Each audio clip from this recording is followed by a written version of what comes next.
ইহকালীন জীবনে মানুষের কৃতকর্মের মাধ্যমে অর্জিত নেকি পরকালীন জীবনে পরিত্রাণ লাভের ওসিলা হবে।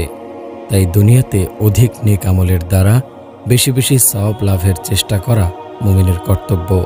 কিন্তু পার্থিব জীবনের মায়া মমতায় জড়িয়ে আমলে সালেহ থেকে দূরে থাকলে পরকালীন জীবনে কষ্ট ভোগ করতে হবে। এজন্য রাসূল পাক সাল্লাল্লাহু আলাইহি ওয়াসাল্লাম বলেন, হুলুয়াদ দুনিয়া মুররাতুল আখিরাতি অমুররাতুদ দুনিয়া হুলুয়াতুল আখিরাহ। পৃথিবীর মিষ্টতা পরকালের তিক্ততা, আর পৃথিবীর তিক্ততা পরকালের মিষ্টতা। তাই পরকালীন জীবনে আল্লাহর শাস্তির ভয়ে গুনাহ পরিহার করতে হবে এবং অফুরন্ত নিয়ামত সমৃদ্ধ অমূল্য জান্নাত লাভে নেকামল বেশি বেশি করতে হবে। জাহান্নাম থেকে মুক্তি প্রত্যাশী ও জান্নাত লাভে আকাঙ্ক্ষী মুমিন সারারাত ঘুমিয়ে কাটাতে পারে না। এজন্য রাসূল সাল্লাল্লাহু আলাইহি ওয়াসাল্লাম বলেন, মা রাআইতু মিসলান নারি নামা হারিবুহা ওয়ালা মিসলুল জান্নাতি নামা তালিবুহা।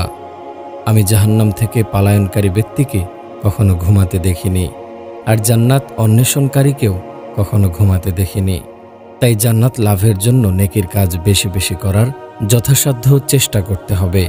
আর জান্নাত লাভের জন্য বহু নেক আমল রয়েছে, তন্মধ্যে গুরুত্বপূর্ণ কতিপয় নেক আমল আমরা তুলে ধরব, যাতে দর্শক সেসব পালন করার মাধ্যমে জাহান্নাম থেকে মুক্তি ও জান্নাত লাভে সচেষ্ট হতে পারেন। ১. তাওহীদ বা আল্লাহর একত্ব। আল্লাহর একত্বের স্বীকৃতি প্রদান ও তদনুযায়ী আমল করা মানুষের জাহান্নাম থেকে মুক্তি লাভের প্রথম শর্ত। মুআজ রাদিয়াল্লাহু আনহু হতে বর্ণিত, তিনি বলেন, আমি রাসূল সাল্লাল্লাহু আলাইহি ওয়াসাল্লামের পিছনে উফায়র নামক একটি গাধায় আরোহী ছিলাম। তিনি আমাকে বললেন, হে মুআজ, তুমি কি জানো বান্দার উপরে আল্লাহর হক কি এবং আল্লাহর নিকটে বান্দার হক কি? আমি বললাম, আল্লাহ ও তার রাসূল সাল্লাল্লাহু আলাইহি ওয়াসাল্লাম অধিক জ্ঞাত।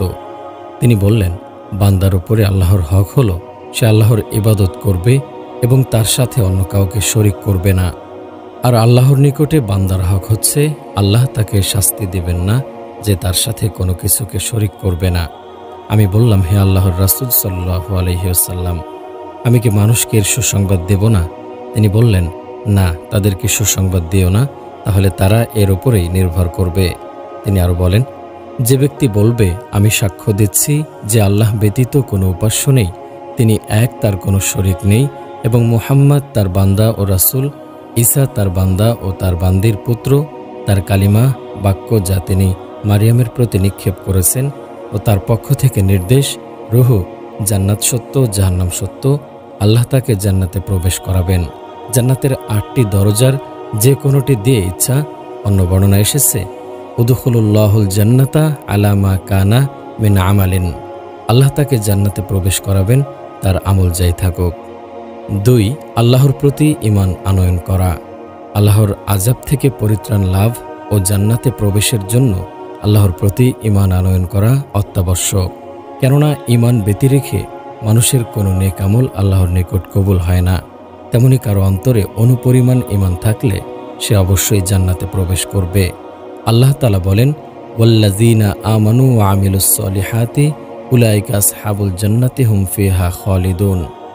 যারা ঈমান আনে ও নেক কর্ম করে তারাই জান্নাতের অধিবাসী, সেখানে তারা চিরকাল থাকবে।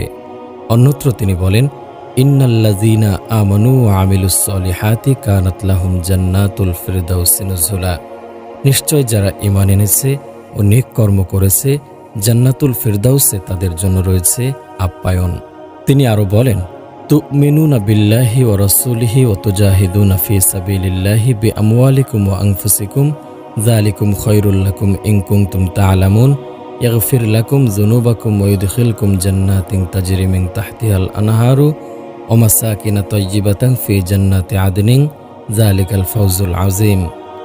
তোমরা আল্লাহ ও তার রাসূলের প্রতি ঈমান আনো আর নিজের ধন, মাল ও আত্মার দ্বারা আল্লাহর পথে জিহাদ করো, এটাই তোমাদের জন্য অতীব উত্তম যদি তোমরা জানো। এতে আল্লাহ তোমাদের গুনাহ ক্ষমা করে দেবেন এবং তোমাদেরকে এমন জান্নাতে প্রবেশ করাবেন যার নিম্নে ঝর্ণাধারা প্রবাহমান, এবং চিরকাল বসবাসের জন্য জান্নাতে অতীব উত্তম ঘর দান করবেন। আর এটাই হচ্ছে বড় সফলতা। তিনি আরো বলেন, যে ব্যক্তি ঈমান আনে এবং নেক আমল করে আল্লাহ তার পাপ মুছে ফেলেন এবং তাকে এমন জান্নাতে প্রবেশ করাবেন যার তলদেশে ঝর্ণাধারা প্রবাহমান রয়েছে। এরা সেখানে চিরকাল থাকবে, আর এটাই হচ্ছে বড় সফলতা। তিনি আরো বলেন, ইন্নাল্লাযীনা আমানু ওয়া আমিলুস সলিহাতি লাহুম জান্নাতুন তাজরি মিন তাহতিহাল আনহারু যালিকাল ফাওজুল কাবীর। নিশ্চয় যারা ঈমান আনে ও নেক আমল করে তাদের জন্য এমন জান্নাত রয়েছে যার তলদেশে ঝর্ণাধারা প্রবাহমান, আর এটাই হচ্ছে বড় সফলতা। তিনি আরো বলেন, ওয়াদাল্লাহুল্লাযীনা আমানু ওয়া আমিলুস সলিহাতি লাহুম মাগফিরাতুন ওয়া আজরুন আযীম।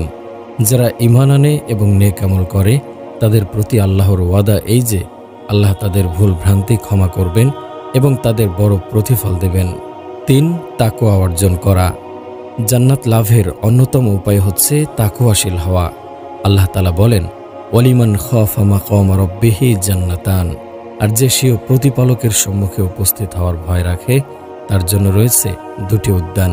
রাসূল সাল্লাল্লাহু আলাইহি ওয়াসাল্লাম বলেছেন, তোমরা কি জানো কোন জিনিস মানুষকে সবচেয়ে বেশি জান্নাতে প্রবেশ করায়? তা হচ্ছে আল্লাহর ভয় বা তাকওয়া ও উত্তম চরিত্র। তোমরা কি জানো মানুষকে সবচেয়ে বেশি জাহান্নামে প্রবেশ করায় কোন জিনিস? তিনি বললেন, মুখমণ্ডল ও লজ্জাস্থান। তিনি আরো বলেন, যে ব্যক্তি আল্লাহর ভয়ে কাঁদে তার জাহান্নামে যাওয়া অসম্ভব।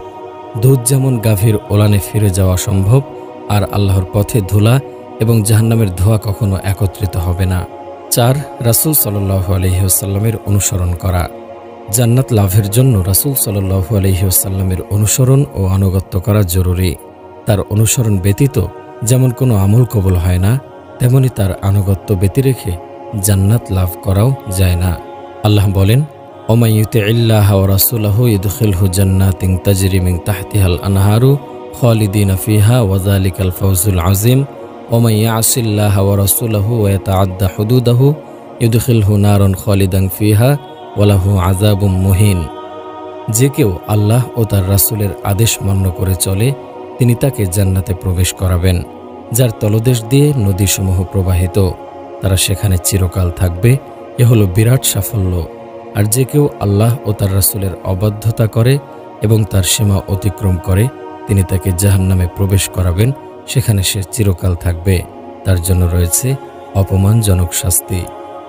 রাসূল সাল্লাল্লাহু আলাইহি ওয়াসাল্লাম বলেছেন, কুল্লু উম্মতি ইয়াদখুলুনাল জান্নাতা ইল্লা মান আবি। ক্বালু ইয়া রাসূলাল্লাহি ওমান ইয়া আবি? ক্বালা মান আতাআনি দাখালাল জান্নাতা ওয়া মান আসানি ফাকাদ আবা। আমার উম্মতের সকলেই জান্নাতে প্রবেশ করবে একমাত্র তারা ব্যতীত যারা যেতে অস্বীকার করে। সাহাবীগণ বললেন, হে আল্লাহর রাসূল, কারা অস্বীকার করে? তিনি বললেন, যারা আমার আনুগত্য করবে তারা জান্নাতে প্রবেশ করবে, আর যারা আমার অবাধ্যতা করবে তারাই অস্বীকার করে। 5 নম্বর, সালাত আদায় করা। সালাত আদায় করা ইসলামের রুকন, যা জান্নাত লাভের অন্যতম উপায়। রাসূল সাল্লাল্লাহু আলাইহি ওয়াসাল্লাম বলেন, 5 ওয়াক্ত সালাত এক জুমা হতে অপর জুমা পর্যন্ত, এক রমজান হতে অপর রমজান পর্যন্ত কাফফারা হয় সে সমস্ত গুনাহের যা এর মধ্যবর্তী সময়ে সংঘটিত হয়, যখন সে কবিরা গুনাহ থেকে বেঁচে থাকে। তিনি আরো বলেন, যে ব্যক্তি কোনো ভুল না করে মনোযোগ সহকারে 2 রাকাত সালাত আদায় করবে আল্লাহ তার অতীতের গুনাহ ক্ষমা করে দেবেন। ফরজ সালাতের পাশাপাশি সুন্নত নফল সালাতও জান্নাত লাভের উপায়। যেমন রাসূল সাল্লাল্লাহু আলাইহি ওয়াসাল্লাম বলেন, যে ব্যক্তি দিন রাতে 12 রাকাত নফল সালাত আদায় করবে তার জন্য জান্নাতে একটি ঘর নির্মাণ করা হবে। 4 রাকাত জোহরের পূর্বে, 2 রাকাত জোহরের পরে, 2 রাকাত মাগরিবের পরে, 2 রাকাত এশার পরে এবং 2 রাকাত ফজরের পূর্বে। তিনি আরো বলেন, যে ব্যক্তি বারবার জোহরের পূর্বে 4 রাকাত এবং জোহরের পরে 4 রাকাত সালাত আদায় করবে আল্লাহ তাকে জাহান্নামের প্রতি হারাম করে দিবেন। 6. সিয়াম পালন করা। যে সকল আমলের মাধ্যমে জান্নাত লাভ করা যায় সিয়াম তন্মধ্যে সর্বোত্তম। যেমন রাসূল সাল্লাল্লাহু আলাইহি ওয়াসাল্লাম বলেন, যে ব্যক্তি আল্লাহকে সন্তুষ্ট করার জন্য একদিন সিয়াম পালন করবে আল্লাহ জাহান্নামকে তার নিকট হতে 70 বছরের পথ দূরে করে দেবেন। তিনি আরো বলেন, যে ব্যক্তি আল্লাহকে সন্তুষ্ট করার উদ্দেশ্যে একদিন সিয়াম পালন করবে আল্লাহ তার নিকট হতে জাহান্নামকে 100 বছরের পথ দূরে করে দেবেন। অন্যত্র তিনি বলেন, যে ব্যক্তি আল্লাহকে সন্তুষ্ট করার উদ্দেশ্যে একদিন সিয়াম পালন করবে আল্লাহ তার মাঝে এবং জাহান্নামের মাঝে একটি গর্ত খনন করবেন, যার ব্যবধান হবে আসমান জমিনের ব্যবধানের সমান। সিয়াম পালনকারীর জন্য জান্নাতে বিশেষ দরজা থাকবে। রাসূল সাল্লাল্লাহু আলাইহি ওয়াসাল্লাম বলেন, জান্নাতের 8টি দরজা রয়েছে, তার মধ্যে একটি দরজার নাম রাইয়ান। সিয়াম পালনকারী ব্যতীত ওই দরজা দিয়ে আর কেউ প্রবেশ করতে পারবে না। তিনি আরও বলেন, জান্নাতে এমন একটি দরজা রয়েছে যাকে রাইয়ান বলা হয়। কিয়ামতের দিন সিয়াম পালনকারীগণ সেই দরজা দিয়ে প্রবেশ করবে, অন্য কেউ তাতে প্রবেশ করবে না। সিয়াম পালনকারীগণ প্রবেশ করলে ওই দরজা বন্ধ করা হবে, অন্য কেউ ওই দরজা দিয়ে প্রবেশ করবে না। অন্য বর্ণনায় রয়েছে, যে ব্যক্তি সেখানে প্রবেশ করবে সে কখনো পিপাসিত হবে না। সিয়াম পালন করলে মানুষের কৃত গুনাহসমূহ মাফ হয়ে যায়, ফলে সে জান্নাতে প্রবেশ করার সৌভাগ্য অর্জন করে। যেমন রাসূল সাল্লাল্লাহু আলাইহি ওয়াসাল্লাম বলেন, যে ব্যক্তি ঈমানের সাথে ও সওয়াবের আশায় রমজানের সিয়াম পালন করে তার পূর্বের গুনাহসমূহ মাফ করে দেয়া হয়। যে ব্যক্তি ঈমানের সাথে ও সওয়াবের আশায় রমজানের রাত্রি ইবাদতে কাটায় তার পূর্বের গুনাহসমূহ মাফ করে দেয়া হয়। আর যে ব্যক্তি ঈমানের সাথে ও সওয়াবের আশায় কদরের রাত্রি ইবাদতে কাটায় তার পূর্ববর্তী গুনাহসমূহ মাফ করে দেয়া হয়। এছাড়া সিয়াম বান্দার জন্য জাহান্নাম থেকে রক্ষার মাধ্যম। রাসূল সাল্লাল্লাহু আলাইহি ওয়াসাল্লাম বলেন, আসিয়ামু জুনদুন ওয়া হিসনুন হাসিনুন মিনান নার। সিয়াম হচ্ছে ঢালস্বরূপ এবং জাহান্নাম থেকে বাঁচার একটি স্থায়ী দুর্গ। 7. যাকাত আদায় করা। ইসলামের মৌলিক 5টি ফরজের মধ্যে যাকাত অন্যতম। নিসাব পরিমাণ সম্পদের অধিকারী ব্যক্তিকে যাকাত আদায় করতে হয়, এর ফলে জান্নাত লাভ করা যায়। রাসূল সাল্লাল্লাহু আলাইহি ওয়াসাল্লাম বলেন, ইত্তাকুল্লাহা রাব্বাকুম ওয়াসাল্লু খামসাকুম ওয়াসুমু শাহরুকুম ওয়া আদ্দু যাকাতা আমওয়ালিকুম ওয়া আতিউ যা আমরিকুম তাদখুলু জান্নাতা রাব্বাকুম। তোমরা তোমাদের প্রতিপালক আল্লাহকে ভয় করো, 5 ওয়াক্ত সালাত আদায় করো, রমজান মাসের সিয়াম পালন করো, তোমাদের সম্পদের যাকাত প্রদান করো, তোমাদের নেতাদের আনুগত্য করো, আর তোমরা তোমাদের প্রতিপালকের জান্নাতে প্রবেশ করবে। অপর একটি হাদিসে এসেছে, জনৈক ব্যক্তি বলল, হে আল্লাহর রাসূল সাল্লাল্লাহু আলাইহি ওয়াসাল্লাম, আমাকে এমন একটি আমলের কথা বলুন যা আমাকে জান্নাতে প্রবেশ করাবে। লোকেরা বলল, তার কি হয়েছে, তার কি হয়েছে? তখন রাসূল সাল্লাল্লাহু আলাইহি ওয়াসাল্লাম বললেন, তার একটি বিশেষ প্রয়োজন আছে। অতঃপর তিনি বললেন, তুমি আল্লাহর ইবাদত করবে, তার সাথে কাউকে শরীক করবে না, সালাত কায়েম করবে, যাকাত আদায় করবে এবং আত্মীয়তার সম্পর্ক রক্ষা করবে। হজব্রত পালন করা। হজ অন্যতম গুরুত্বপূর্ণ ফরজ ইবাদত। আর্থিক সচ্ছলতা ও দৈহিক শক্তি সামর্থ্য থাকলে হজ করা ফরজ। কবুল হজের প্রতিদান একমাত্র জান্নাত। হাদিসে এসেছে, আবু হুরায়রা রাদিয়াল্লাহু আনহু বলেন, একদা রাসূল সাল্লাল্লাহু আলাইহি ওয়াসাল্লামকে জিজ্ঞেস করা হয়েছিল, কোন আমল শ্রেষ্ঠ? তিনি বললেন, আল্লাহ ও তার রাসূলকে বিশ্বাস করা। অতঃপর জিজ্ঞেস করা হলো, তারপর কি? তিনি বললেন, আল্লাহর রাস্তায় জিহাদ করা। পুনরায় জিজ্ঞেস করা হলো, তারপর কি? তিনি বললেন, কবুল হজ। তিনি আরো বলেন, এক উমরা অপর উমরা পর্যন্ত মধ্যবর্তী গুনাহের কাফফারা স্বরূপ এবং কবুল হজের প্রতিদান জান্নাত ছাড়া অন্য কিছু নয়। 9. দান সাদাকা করা। সাদাকা করা আল্লাহর সন্তুষ্টি লাভের অন্যতম মাধ্যম, যার দ্বারা জান্নাত লাভ করা যায়। রাসূল সাল্লাল্লাহু আলাইহি ওয়াসাল্লাম বলেন, যে ব্যক্তি কোনো জিনিসের এক জোড়া আল্লাহর রাস্তায় দান করে তাকে কিয়ামতের দিন জান্নাতের সকল দরজা হতে আহ্বান করা হবে। অতঃপর জান্নাতের দরজা অনেক 8টি। সুতরাং যে ব্যক্তি সালাত আদায়কারী হবে তাকে সালাতের দরজা হতে আহ্বান করা হবে এবং যে ব্যক্তি দানকারী হবে তাকে দানের দরজা হতে আহ্বান করা হবে। নিশ্চয় দান কবরের শাস্তিকে মিটিয়ে দেয় এবং কিয়ামতের দিন মুমিন তার দানের ছায়াতলে ছায়া গ্রহণ করবে। অন্যত্র তিনি আরো বলেন, সাদাকাতুস সিররি তুতফিউ গদাবার রব্বি। গোপন দান প্রতিপালকের ক্রোধকে মিটিয়ে দেয়। 10. কোরআন তেলাওয়াত করা। কোরআন তেলাওয়াত করলে বহু সওয়াব অর্জিত হয় এবং জান্নাত লাভ করা যায়। রাসূল সাল্লাল্লাহু আলাইহি ওয়াসাল্লাম বলেছেন, কিয়ামতের দিন কোরআন তেলাওয়াতকারীকে বলা হবে, কোরআন তেলাওয়াত করতে থাকো এবং উপরে উঠতে থাকো, অক্ষর অক্ষর ও শব্দ শব্দ স্পষ্টভাবে পাঠ করতে থাকো, যেভাবে দুনিয়াতে স্পষ্টভাবে পাঠ করছিলে, কেননা তোমার জন্য জান্নাতে বসবাসের স্থান হচ্ছে তোমার তেলাওয়াতের শেষ আয়াতের নিকট। রাসূল সাল্লাল্লাহু আলাইহি ওয়াসাল্লাম বলেছেন, কোরআন পাঠে দক্ষ ব্যক্তি সম্মানিত লেখক ফেরেশতাদের সাথে থাকবেন। আর যে কোরআন পড়ে কিন্তু আটকায় এবং কোরআন পড়া তার পক্ষে খুব কষ্টদায়ক হয়, তার জন্য 2 গুণ নেকি রয়েছে। সূরা বাকারা ও আলে ইমরান পাঠ করা। সূরা বাকারা ও আলে ইমরান তার তেলাওয়াতকারীর জন্য আল্লাহর কাছে সুপারিশ করবে। রাসূল সাল্লাল্লাহু আলাইহি ওয়াসাল্লাম বলেন, কিয়ামতের দিন কোরআনকে এবং যারা দুনিয়াতে কোরআন অনুযায়ী আমল করত তাদেরকে আনা হবে। কোরআনের আগে আগে থাকবে সূরা বাকারা ও সূরা আলে ইমরান, আর এই সূরা দুটি তাদের তেলাওয়াতকারীদের পক্ষ থেকে জবাবদিহি করবে। তিনি আরও বলেন, তোমরা কোরআন তেলাওয়াত করো, কেননা কোরআন কিয়ামতের দিন তেলাওয়াতকারীর জন্য সুপারিশ করতে থাকবে। তোমরা দুই উজ্জ্বল সূরা বাকারা ও আলে ইমরান তেলাওয়াত করো, কেননা কিয়ামতের দিন সূরা দুটি মেঘদণ্ড অথবা দুটি সামিয়ানা অথবা দুটি পাখা প্রসারিত পাখির ঝাঁকস্বরূপে আসবে এবং পাঠকদের পক্ষে আল্লাহর সামনে জোরালো দাবি জানাবে। বিশেষভাবে তোমরা সূরা বাকারা পড়ো, কারণ সূরা বাকারা পড়ার বিনিময় হচ্ছে বরকত, আর না পড়ার পরিণাম হচ্ছে আক্ষেপ। অলস ব্যক্তিরাই এ সূরা পড়তে অক্ষম। আয়াতুল কুরসি পাঠ করো। নিয়মিত আয়াতুল কুরসি পাঠ করলে জান্নাত অবধারিত হয়ে যায়। রাসূল সাল্লাল্লাহু আলাইহি ওয়াসাল্লাম বলেন, যে ব্যক্তি প্রত্যেক সালাতের পর আয়াতুল কুরসি পড়বে তার জান্নাতে প্রবেশ করতে মৃত্যু ব্যতীত কোনো কিছু প্রতিবন্ধক থাকবে না।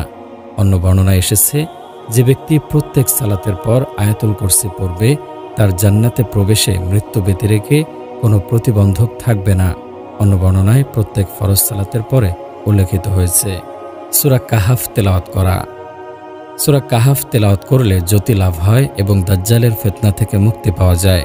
নবী করিম সাল্লাল্লাহু আলাইহি ওয়াসাল্লাম বলেন, যে ব্যক্তি জুমার দিন সূরা কাহাফ পড়বে তার ঈমানি আলো এক জুমা হতে অপর জুমা পর্যন্ত চমকিতে থাকবে।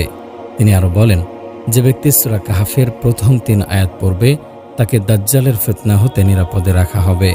অন্যত্র তিনি বলেন, যে ব্যক্তি সূরা কাহাফের প্রথম 10 আয়াত মুখস্থ করবে তাকে দাজ্জাল হতে নিরাপদে রাখা হবে। সূরা মুলুক পাঠ করা। সূরা মুলুক তেলাওয়াতকারীর জন্য যে সুপারিশ করে এবং এ সূরা তেলাওয়াতকারী কবরের আযাব থেকে নিরাপত্তা লাভ করে। রাসূল সাল্লাল্লাহু আলাইহি ওয়াসাল্লাম বলেছেন, কোরআনে 30 আয়াতের একটি সূরা আছে যা এক ব্যক্তির জন্য সুপারিশ করেছিল, ফলে তাকে মাফ করা হয়েছে। সে সূরাটি হচ্ছে তাবারাকাল্লাযী বিয়াদিহিল মুলক। তিনি আরও বলেন, যে ব্যক্তি প্রতি রাতে তাবারাকাল্লাযী অর্থাৎ সূরা মুলুক পড়বে এর জন্য আল্লাহ তাকে কবরের আযাব থেকে মুক্ত রাখবেন। আর আমরা রাসূল সাল্লাল্লাহু আলাইহি ওয়াসাল্লামের আমলে একে কবরের আযাব প্রতিরোধকারী বলে অভিহিত করতাম। নিশ্চয় আল্লাহর কিতাবে কোরআনে একটি সূরা আছে, যে ব্যক্তি রাতে তা পাঠ করল সে অধিক করল ও উত্তম কাজ করল। সূরা ইখলাস পাঠ করা। সূরা ইখলাস পাঠ করা এবং তার সাথে মহব্বত রাখা জান্নাত লাভের মাধ্যম। আয়েশা রাদিয়াল্লাহু তাআলা আনহা হতে বর্ণিত, একবার নবী করিম সাল্লাল্লাহু আলাইহি ওয়াসাল্লাম এক ব্যক্তিকে এক সেনাদলের সেনাপতি করে পাঠালেন। সে তার সঙ্গীদের সালাত আদায় করাতো এবং কিরাত শেষে সূরা ইখলাস পড়ত। যখন তারা মদিনায় ফিরলেন, নবী করিম সাল্লাল্লাহু আলাইহি ওয়াসাল্লামের নিকট বিষয়টি পেশ করলেন। রাসূল সাল্লাল্লাহু আলাইহি ওয়াসাল্লাম বললেন, তোমরা তাকে জিজ্ঞেস করো সে কি কারণে এরূপ করে।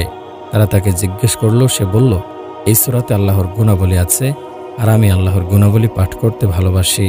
তখন নবী করিম সাল্লাল্লাহু আলাইহি ওয়াসাল্লাম বললেন, তোমরা তাকে জানিয়ে দাও যে আল্লাহ তাকে ভালোবাসেন।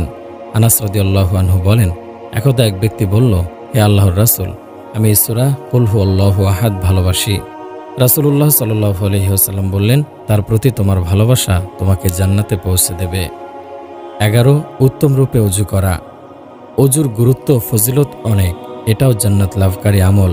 রাসূল সাল্লাল্লাহু আলাইহি ওয়াসাল্লাম বলেছেন, আমি কি তোমাদের বলে দেব না যে কিসের দ্বারা আল্লাহ মানুষের গুনাহ মুছে দেন এবং মর্যাদা বৃদ্ধি করে দেন? সাহাবীগণ বললেন, হ্যাঁ বলুন হে আল্লাহর রাসূল। তিনি বললেন, কষ্ট সত্ত্বেও পূর্ণভাবে ওযু করা, অধিক পদক্ষেপে মসজিদে যাওয়া এবং এক সালাত শেষ হওয়ার পর আর এক সালাতের প্রতীক্ষায় থাকা, আর এটাই হচ্ছে রিবাদ বা প্রস্তুতি। 3 বার তিনি কথা বললেন। তিনি আরও বলেন, যে ওযু করে এবং সুন্দর করে ওযু করে তার গুনাহ সমূহ তার শরীর হতে বের হয়ে যায়, এমনকি তার নখের নিচ হতেও বের হয়ে যায়।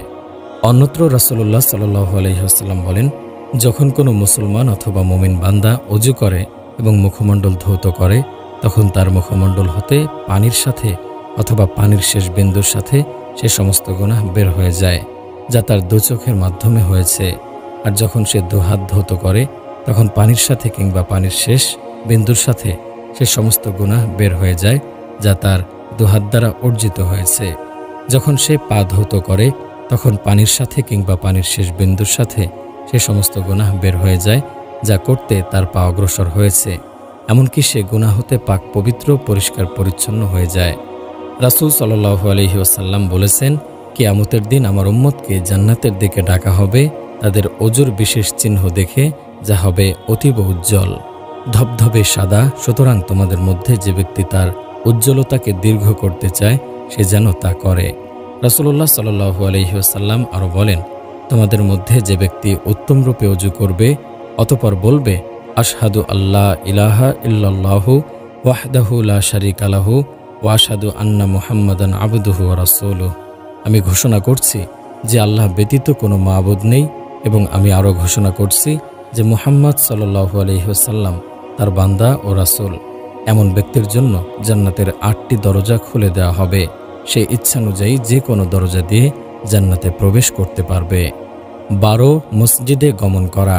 মসজিদে গমন সওয়াব লাভের অন্যতম মাধ্যম। মসজিদে গমনকারীর জন্য ফেরেশতারা আল্লাহর নিকটে ক্ষমা প্রার্থনা করে। রাসূলুল্লাহ সাল্লাল্লাহু আলাইহি ওয়াসাল্লাম বলেছেন, মান গদা ইলাল মসজিদি ওয়ারাহা আ'আদাল্লাহু লাহু নুজুলাহু মিনাল জান্নাতি কুল্লামা গদা আও রাহা। যে সকাল সন্ধ্যায় মসজিদে যাবে, আল্লাহ তার জন্য তার প্রত্যেকবারের পরিবর্তে একটি করে মেহমানদারি আপ্যায়ন প্রস্তুত করে রাখবেন।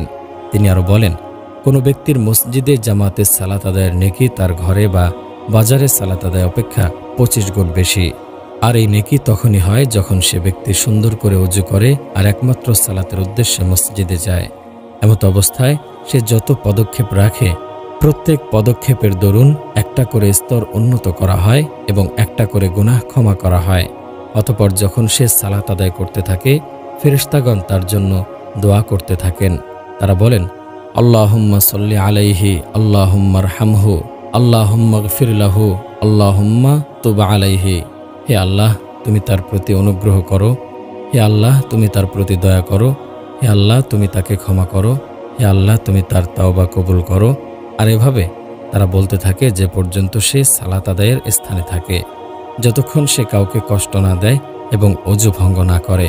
তিনি আরও বলেন, যারা অন্ধকারে মসজিদে যায় তাদেরকে কিয়ামতের দিন তাদের পূর্ণ জ্যোতির সুসংবাদ দাও। 13 মসজিদ নির্মাণ করা। মসজিদ নির্মাণ করলে আল্লাহ তার জন্য জান্নাতে ঘর নির্মাণ করেন। রাসূল সাল্লাল্লাহু আলাইহি ওয়াসাল্লাম বলেছেন, মান বানা লিল্লাহি মাসজিদাম বানাল্লাহু বাইতান ফিল জান্নাহ। যে ব্যক্তি একমাত্র আল্লাহর উদ্দেশ্যে একটি মসজিদ নির্মাণ করে, আল্লাহ তার জন্য জান্নাতে একটি ঘর নির্মাণ করেন। 14 আজান দেওয়া। আজান দেওয়ার বিনিময়ে জাহান্নাম হতে মুক্তি ও জান্নাত লাভ। কিয়ামতের দিন মুয়াজ্জিন অতীব সম্মানিত হবে। মানুষ, জিন ও পৃথিবীর সকল বস্তু কিয়ামতের দিন মুয়াজ্জিনের জন্য কল্যাণের সাক্ষী দেবে। রাসূল সাল্লাল্লাহু আলাইহি ওয়াসাল্লাম বলেন, যে কোনো মানুষ ও জিন অথবা যে কোনো বস্তু মুয়াজ্জিনের কণ্ঠ শুনবে, সে কিয়ামতের দিন তার জন্য সাক্ষ্য দেবে। রাসূল সাল্লাল্লাহু আলাইহি ওয়াসাল্লাম বলেছেন, মুয়াজ্জিনের কণ্ঠের শেষ প্রান্ত পর্যন্ত তাকে ক্ষমা করা হবে এবং কিয়ামতের দিন তার কল্যাণের জন্য প্রত্যেক সজীব ও নির্জীব বস্তু সাক্ষ্য দেবে। এবং এই আজান শুনে যত লোক সালাত আদায় করবে, সবার সমপরিমাণ নেকি মুয়াজ্জিনের হবে। আর যে ব্যক্তি সালাত আদায়ের জন্য উপস্থিত হবে, তার জন্য 25 সালাতের নেকি লেখা হবে এবং তার 2 সালাতের মধ্যকার গুনাহ ক্ষমা করা হবে। রাসূল সাল্লাল্লাহু আলাইহি ওয়াসাল্লাম বলেছেন, যে 12 বছর আজান দেয় তার জন্য জান্নাত নির্ধারিত হয়ে যায় এবং তার প্রত্যেক আজানের বিনিময়ে 60 নেকি এবং একামতের বিনিময়ে 30 নেকি অতিরিক্ত লেখা হয়। উল্লেখ্য, 7 বছর আজান দিলে জাহান্নাম থেকে মুক্তি পাবে মর্মে বর্ণিত হাদিসটি জয়ীফ। 15 আজানের উত্তর দেয়া। আজানের উত্তর দেওয়া ও তৎপরবর্তী দোয়া করলে রাসূল সাল্লাল্লাহু আলাইহি ওয়াসাল্লামের শাফাআত অবধারিত হয়ে যায় এবং পরকালে জান্নাত লাভ করা যায়। রাসূল সাল্লাল্লাহু আলাইহি ওয়াসাল্লাম বলেন, যখন তোমরা মুয়াজ্জিনকে আজান দিতে শুনবে, তখন তার জবাবে বলো, মুয়াজ্জিন যা বলে অতঃপর আমার উপর দরুদ পড়ো। কেননা যে আমার উপর একবার দরুদ পড়ে, আল্লাহ তার উপর 10 বার রহমত বর্ষণ করেন। তারপর আমার জন্য আল্লাহর নিকট ওয়াসিলা চাও, আর তা হচ্ছে জান্নাতের একটি উচ্চ মর্যাদা সম্পন্ন স্থান, যা আল্লাহর বান্দাদের মধ্যে মাত্র একজন বান্দার জন্য উপযোগী। আমি আশা করি আমি সেই বান্দা। যে ব্যক্তি আমার জন্য ওয়াসিলা চাইবে, তার জন্য আমার শাফাআত জরুরি হয়ে যাবে। তিনি আরও বলেন, যখন মুয়াজ্জিন বলে আল্লাহু আকবার, আল্লাহু আকবার, যদি তোমাদের কেউ বলে আল্লাহু আকবার, আল্লাহু আকবার, অতঃপর যখন মুয়াজ্জিন বলে আশহাদু আল্লা ইলাহা ইল্লাল্লাহ, সেও বলে আশহাদু আল্লা ইলাহা ইল্লাল্লাহ। মুয়াজ্জিন বলে আশহাদু আন্না মুহাম্মাদার রাসূলুল্লাহ, সেও বলে আশহাদু আন্না মুহাম্মাদার রাসূলুল্লাহ। এরপর মুয়াজ্জিন বলে হাইয়া আলাস সালাহ, সে বলে লা হাওলা ওয়ালা কুওয়াতা ইল্লা বিল্লাহ। পুনরায় যখন মুয়াজ্জিন বলে হাইয়া আলাল ফালাহ, সে বলে লা হাওলা ওয়ালা কুওয়াতা ইল্লা বিল্লাহ। পরে যখন মুয়াজ্জিন বলে আল্লাহু আকবার, সেও বলে আল্লাহু আকবার। অতঃপর যখন মুয়াজ্জিন বলে লা ইলাহা ইল্লাল্লাহ, সেও বলে লা ইলাহা ইল্লাল্লাহ। আর এই বাক্যগুলি মনে প্রাণে ভয় ভীতি নিয়ে বলে, তাহলে সে জান্নাতে প্রবেশ করবে। আব্দুল্লাহ ইবনু আমর রাদিয়াল্লাহু আনহু বলেন, এক লোক বলল, হে আল্লাহর রাসূল সাল্লাল্লাহু আলাইহি ওয়াসাল্লাম, মুয়াজ্জিনগণ আমাদের চেয়ে অধিক মর্যাদা লাভ করছেন। রাসূল সাল্লাল্লাহু আলাইহি ওয়াসাল্লাম বললেন, তুমিও বলো যেরূপ তারা বলে, এবং যখন আজানের জবাব দেওয়া শেষ হবে তখন আল্লাহর নিকট প্রার্থনা করো, তাহলে তোমাকেও প্রদান করা হবে। আবু হুরায়রা রাদিয়াল্লাহু আনহু বলেন, একদা আমরা রাসূল সাল্লাল্লাহু আলাইহি ওয়াসাল্লামের সাথে ছিলাম। তখন বেলাল রাদিয়াল্লাহু আনহু দাঁড়িয়ে আজান দিতে লাগলেন। বেলাল রাদিয়াল্লাহু আনহু আজান শেষ করলে রাসূল সাল্লাল্লাহু আলাইহি ওয়াসাল্লাম বললেন, মান ক্বালা মিসলা হাযা ইয়াকিনান দাখালাল জান্নাহ। যে ব্যক্তি আন্তরিক বিশ্বাস নিয়ে এর অনুরূপ বলবে, সে জান্নাতে প্রবেশ করবে। আবু ইয়ালা আনাস রাদিয়াল্লাহু আনহু হতে বর্ণনা করেন, রাসূল সাল্লাল্লাহু আলাইহি ওয়াসাল্লাম এক রাত্রি যাপন করলেন। তখন বেলাল আজান দিলেন। রাসূল সাল্লাল্লাহু আলাইহি ওয়াসাল্লাম বললেন, যে ব্যক্তি তার বেলালের কথার অনুরূপ বলবে এবং তার সাক্ষ্যদানের মতো সাক্ষ্য দেবে, তার জন্য জান্নাত। 16 দোয়া ও তাসবিহ তাহলিল। তাসবিহ তাহলিল জিকির আজগার, পাপমোচন, জাহান্নাম থেকে পরিত্রাণ ও জান্নাত লাভের অন্যতম মাধ্যম। তাই মুমিনকে সহিহ হাদিসে বর্ণিত দোয়া, জিকির আজগার ও তাসবিহ তাহলিল পাঠ করতে হবে। এ পর্যায়ে আমরা কিছু দোয়া, তাসবিহ, ফজিলত সহ উল্লেখ করব। সকল গুনাহ মাফ হওয়া। রাসূল সাল্লাল্লাহু আলাইহি ওয়াসাল্লাম বলেছেন, যে ব্যক্তি দৈনিক 100 বার বলবে সুবহানাল্লাহি ওয়া বিহামদিহি, অর্থাৎ আল্লাহর পবিত্রতা বর্ণনা করি তার প্রশংসার সাথে, তার সমস্ত গুনাহ মাফ করা হবে, যদিও তার গুনাহ সমুদ্রের ফেনার ন্যায় অধিক হয়। অন্যত্র রাসূল সাল্লাল্লাহু আলাইহি ওয়াসাল্লাম বলেছেন, যে ব্যক্তি প্রত্যেক সালাতের পর 33 বার সুবহানাল্লাহ, 33 বার আলহামদুলিল্লাহ এবং 33 বার আল্লাহু আকবার বলল, তা হচ্ছে মোট 99 বার। অতঃপর একবার পূর্ণ করার জন্য বলল, লা ইলাহা ইল্লাল্লাহু ওয়াহদাহু লা শারীকা লাহু লাহুল মুলকু ওয়া লাহুল হামদু ওয়া হুয়া আলা কুল্লি শাইইন কাদির। আল্লাহ ছাড়া কোনো মাবুদ নেই, তিনি একক, তার কোনো শরীক নেই, তারই রাজত্ব, তারই প্রশংসা, এবং তিনি হলেন সর্বশক্তিমান। ওই ব্যক্তির সমস্ত গুনাহ মাফ করা হবে, তার গুনাহের পরিমাণ সমুদ্রের ফেনার সমান হলেও। আবু মুসা আশআরী রাদিয়াল্লাহু আনহু বলেন, আমরা এক সফরে রাসূল সাল্লাল্লাহু আলাইহি ওয়াসাল্লামের সাথে ছিলাম। লোকেরা উচ্চস্বরে তাকবীর বলতে লাগলো। তখন রাসূল সাল্লাল্লাহু আলাইহি ওয়াসাল্লাম বললেন, হে মানুষ, তোমরা তোমাদের প্রতি রহম করো এবং নীরবে তাকবীর পাঠ করো। তোমরা বধিরকে ডাকছ না এবং অনুপস্থিতকেও ডাকছ না, তোমরা ডাকছ সর্বশ্রোতা ও সর্বদ্রষ্টাকে। তিনি তোমাদের সাথে আছেন। যাকে তোমরা ডাকছ তিনি তোমাদের বাহনের ঘাড় অপেক্ষাও তোমাদের অধিক নিকটে আছেন। আবু মুসা রাদিয়াল্লাহু আনহু বলেন, আমি তখন রাসূল সাল্লাল্লাহু আলাইহি ওয়াসাল্লামের পিছনে চুপে চুপে বলছিলাম, লা হাওলা ওয়ালা কুওয়াতা ইল্লা বিল্লাহ, অর্থাৎ আমার কোনো উপায় নেই, কোনো শক্তি নেই আল্লাহর সাহায্য ব্যতীত। তখন রাসূল সাল্লাল্লাহু আলাইহি ওয়াসাল্লাম বললেন, হে আব্দুল্লাহ ইবনু কায়েস, আমি কি তোমাকে জান্নাতের ভাণ্ডারসমূহের একটি ভাণ্ডারের সন্ধান দেব না? আমি বললাম, নিশ্চয়ই হে আল্লাহর রাসূল।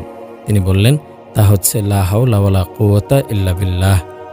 জাবির রাদিয়াল্লাহু আনহু বলেন, রাসূল সাল্লাল্লাহু আলাইহি ওয়াসাল্লাম বলেছেন, যে ব্যক্তি বলবে সুবহানাল্লাহিল আযীম ওয়া বিহামদিহি, অর্থাৎ মহান আল্লাহর পবিত্রতা বর্ণনা করি তার প্রশংসার সাথে, তার জন্য জান্নাতে একটি খেজুর গাছ রোপণ করা হবে।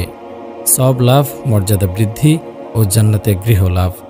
আব্দুর রহমান ইবনু গানাম রাদিয়াল্লাহু আনহু নবী করিম সাল্লাল্লাহু আলাইহি ওয়াসাল্লাম থেকে বর্ণনা করেন, তিনি বলেন, যে ব্যক্তি মাগরিব ও ফজরের সালাতের পর 10 বার বলবে, আল্লাহ ব্যতীত কোনো উপাস্য নেই, তিনি একক, তার কোনো শরীক নেই, তারই রাজত্ব, তারই সমস্ত প্রশংসা, তার হাতেই সমস্ত কল্যাণ, তিনি সকলকে জীবিত করেন এবং মৃত্যু ঘটান, তিনি সমস্ত বিষয়ের উপর ক্ষমতাবান, এমন ব্যক্তির জন্য প্রত্যেক শব্দের পরিবর্তে 10টি নেকি লেখা হবে, তার 10টি গুনাহ মুছে দেওয়া হবে, তার 10টি মর্যাদা বৃদ্ধি করা হবে।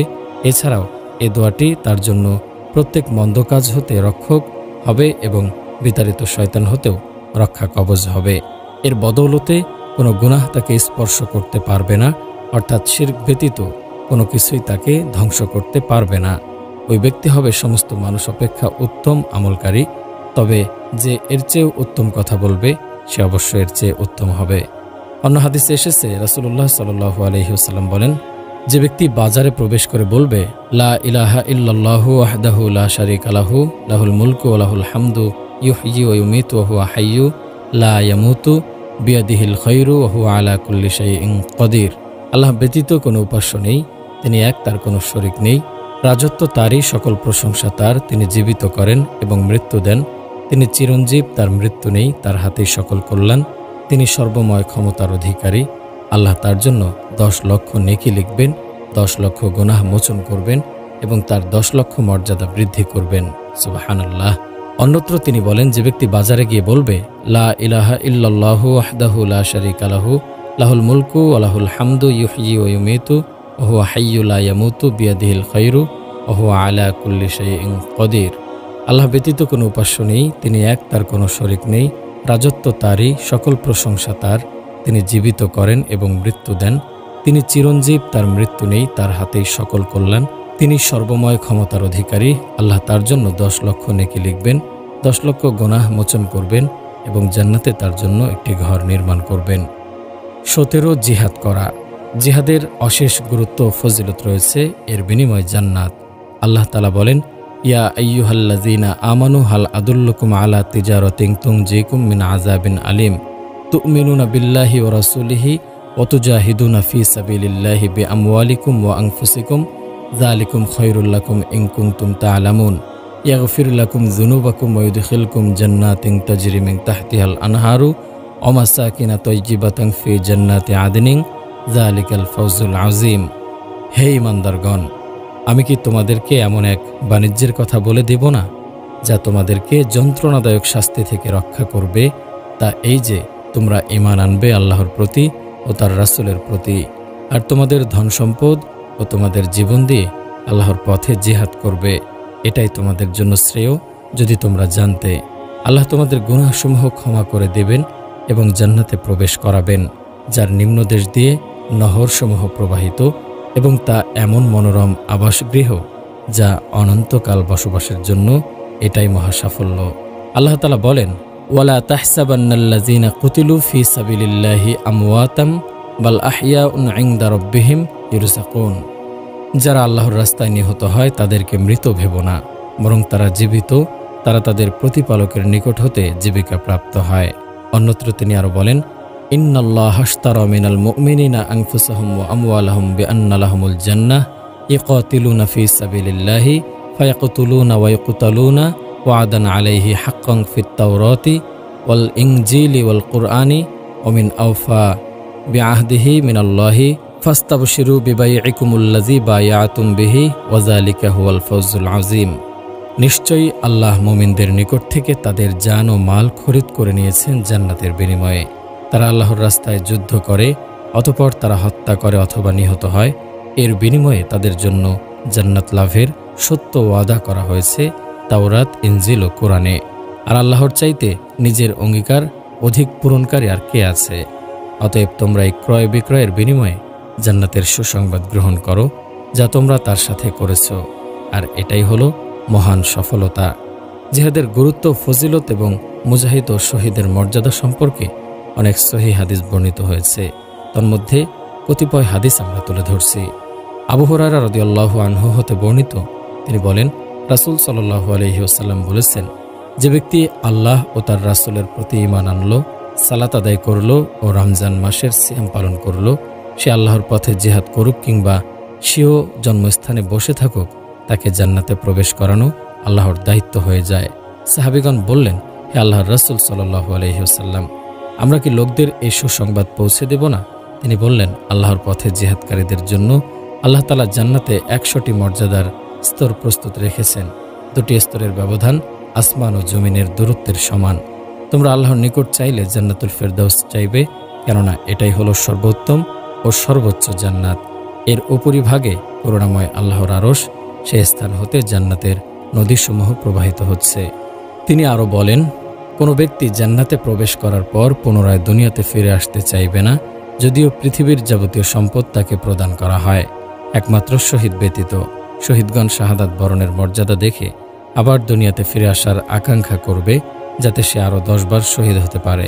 আনাস রাদিয়াল্লাহু আনহু হতে বর্ণিত, বারার কন্যা রুবাইয়া, যিনি হারেসা ইবনু সুরাকার মাতা হিসেবে পরিচিত, আনাস ইবনু মালিক রাদিয়াল্লাহু আনহু এর ফুফু, তিনি রাসূল সাল্লাল্লাহু আলাইহি ওয়াসাল্লামের খিদমতে এসে বললেন, হে আল্লাহর নবী, আপনি হারেসা সম্পর্কে কিছু বলুন। হারেসা বদর যুদ্ধে শহীদ হয়েছে। এক অদৃশ্য তীর এসে তার শরীরে বিঁধেছিল। সুতরাং সে যদি জান্নাতবাসী হয়ে থাকে, তাহলে আমি ধৈর্য ধারণ করব, অন্যথা তার জন্য অঝরে কাঁদতে থাকব। উত্তরে নবী করিম সাল্লাল্লাহু আলাইহি ওয়াসাল্লাম বললেন, হে হারেসার মা, জান্নাতে অসংখ্য বাগান আছে, তোমার পুত্র সেখানে সর্বোচ্চ জান্নাতুল ফিরদৌস লাভ করেছে।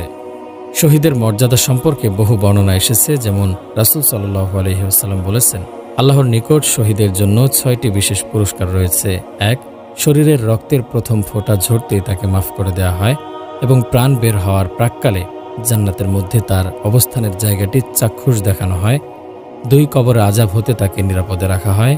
3, কিয়ামতের দিনের ভয়াবহতা হতে তাকে নিরাপদে রাখা হয়। 4, তার মাথায় সম্মান ও মর্যাদার মুকুট পরানো হবে। তার একটি ইয়াকুত দুনিয়া ও দুনিয়ার মধ্যে যা কিছু আছে সমস্ত কিছু হতে উত্তম। 5, জান্নাতের 72 জন হুরের সাথে তার বিবাহ দেয়া হবে। 6, তার নিকট আত্মীয়দের মধ্য হতে 70 জনের জন্য তার সুপারিশ কবুল করা হবে। রাসূল সাল্লাল্লাহু আলাইহি ওয়াসাল্লাম আরও বলেন, আল্লাহর নিকট 2টি ফোঁটা ও 2টি চিহ্নের চাইতে কোনো জিনিস এত প্রিয়তম নেই। 2টি ফোঁটার একটি হলো আল্লাহর আযাবের ভয়ে চক্ষু হতে নির্গত অশ্রুর ফোঁটা, আর দ্বিতীয়টি হলো আল্লাহর পথে প্রবাহিত রক্তের ফোঁটা। আর চিহ্ন 2টির একটি হলো আল্লাহর রাস্তায় শরীরে আঘাত বা ক্ষতের চিহ্ন, এবং দ্বিতীয়টি হলো আল্লাহর ফরজ সমূহের কোনো একটি ফরজ আদায় করার চিহ্ন। অন্যত্র এসেছে, আবু মুসা রাদিয়াল্লাহু আনহু হতে বর্ণিত, তিনি বলেন, রাসূল সাল্লাল্লাহু আলাইহি ওয়াসাল্লাম বলেছেন, জান্নাতের দরজাসমূহ মুজাহিদের তলোয়ারের ছায়াতলে রয়েছে। এ কথা শুনে একজন জীর্ণশীর্ণ প্রকৃতির লোক দাঁড়িয়ে বলল, হে আবু মুসা, আপনি কি রাসূল সাল্লাল্লাহু আলাইহি ওয়াসাল্লামকে এ কথা বলতে শুনেছেন? আবু মুসা উত্তরে বললেন, হ্যাঁ। অতঃপর লোকটি তার সাথীদের নিকট এসে বলল, আমি তোমাদেরকে শেষ সালাম জানাচ্ছি। এ কথা বলে সে তলোয়ারের খাপ ভেঙে ফেলল এবং তলোয়ার নিয়ে শত্রুদের দিকে অগ্রসর হল। তা দ্বারা অনেক শত্রুকে হত্যা করল এবং শেষে নিজেও শত্রুদের আঘাতে শহীদ হল। 18, আল্লাহর রাস্তায় পাহারা দেওয়া। আল্লাহর রাস্তায় পাহারা দেওয়ার অত্যধিক গুরুত্ব ও ফজিলত রয়েছে। এজন্য অশেষ সওয়াব রয়েছে এবং এর সর্বোচ্চ বিনিময় হল জান্নাত। রাসূল সাল্লাল্লাহু আলাইহি ওয়াসাল্লাম বলেছেন, আল্লাহর রাস্তায় একদিন পাহারা দেয়া সমস্ত দুনিয়া ও তার উপরের সমস্ত সম্পদ হতে উত্তম। তিনি আরও বলেন, আল্লাহর পথে একটা সকাল কিংবা একটা সন্ধ্যা ব্যয় করা দুনিয়া ও তার মধ্যকার সমস্ত কিছু হতে উত্তম। আল্লাহর রাস্তায় প্রহরীর আমল মৃত্যুর পরও বৃদ্ধি পেতে থাকে।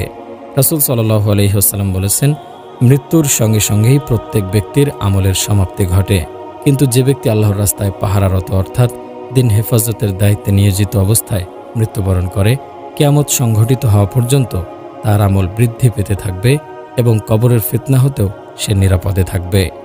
কোনো ব্যক্তি আল্লাহর রাস্তায় প্রহরারত অবস্থায় মৃত্যুবরণ করলে সে জাহান্নামে যাবে না। রাসূল সাল্লাল্লাহু আলাইহি ওয়াসাল্লাম বলেছেন, যে ব্যক্তির পদদয় আল্লাহর পথে ধুলোমলিন হয় তাকে জাহান্নামের আগুন স্পর্শ করবে না। তিনি আরও বলেন, আল্লাহর আযাবের ভয়ে ক্রন্দনকারী জাহান্নামের আগুনে প্রবেশ করবে না যতক্ষণ দহনকৃত দুগ্ধ পুনরায় পালানে ঢুকে না যায়। অর্থাৎ দহনকৃত দুগ্ধ যেমন তার পালানে ঢোকানো অসম্ভব, তেমনি আল্লাহর আযাবের ভয়ে ক্রন্দনকারীর জাহান্নামে যাওয়া অসম্ভব। আল্লাহর রাস্তায় ধুলাবালি এবং জাহান্নামের ধোঁয়া এক বান্দার মধ্যে একত্র হতে পারে না, অর্থাৎ মুজাহিদ জাহান্নামে প্রবেশ করবে না। অন্য বর্ণনায় আছে যে আল্লাহর রাস্তায় ধুলাবালি ও জাহান্নামের ধোঁয়া কোনো মুসলমানের নাকের ছিদ্রের মধ্যে কখনো একত্র হবে না। অপর এক বর্ণনায় আছে, ওই দুটি জিনিস কোনো মুসলিমের পেটের মধ্যে একত্র হতে পারে না। অনুরূপ কৃপণতা ও ঈমান কখনো কোনো বান্দার অন্তরের মধ্যে কখনো একত্র হতে পারে না। 19, সবর বা ধৈর্য ধারণ করা। রোগব্যাধি, বিপদাপদ, দুঃখ, শোক প্রভৃতি ক্ষেত্রে ধৈর্য ধারণ করা অশেষ সওয়াব ও জান্নাত লাভের মাধ্যম। তবে বিপদের প্রথম পর্যায়ে ধৈর্য ধারণ করতে হবে। এ পর্যায়ে সবরের কয়েকটি ক্ষেত্র ফজিলত সহ উল্লেখ করা হলো। সন্তানের মৃত্যুতে ধৈর্য ধারণ। কোনো মুসলিম ব্যক্তির শিশু সন্ততি মারা গেলে সে যদি ধৈর্য ধারণ করে তাহলে ওই ব্যক্তি জান্নাতে প্রবেশ করবে। রাসূল সাল্লাল্লাহু আলাইহি ওয়াসাল্লাম বলেন, লা ইয়ামুতু লিমুসলিমি সালাসাতুন মিনাল ওয়ালাদি ফায়ালিজুন নার।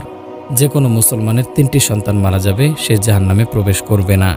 অপর এক হাদিসে এসেছে, একদিন রাসূল সাল্লাল্লাহু আলাইহি ওয়াসাল্লাম কতক আনসারী মহিলাকে বললেন, তোমাদের মধ্যে যার 3টি সন্তান মারা যাবে আর সে ধৈর্য ধারণ করবে এবং নেকির আশা রাখবে, নিশ্চয় সে জান্নাতে যাবে।